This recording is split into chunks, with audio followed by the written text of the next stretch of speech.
Hi guys, welcome to Hard Reset Info channel. Today I have INFINIX Hot 40 Pro and I want to show you how to add event to your calendar on this device. Firstly, you must swipe up the screen and go to the calendar application right there. Now we tap on the day when we want to add our event, maybe 25th of February, and after that this plus icon. There we can add title of our event.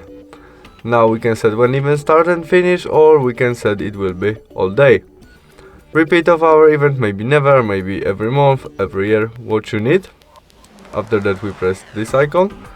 Reminders of our event, maybe one day, today, what you want, what you need. And after you don't tap on it, we press this icon again. The alarm reminders, we can get alarm of when our reminders gets.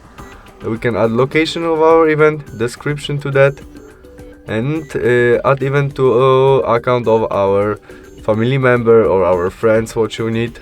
And after we add all, we press this icon on the right corner and we have our event in our calendar right now.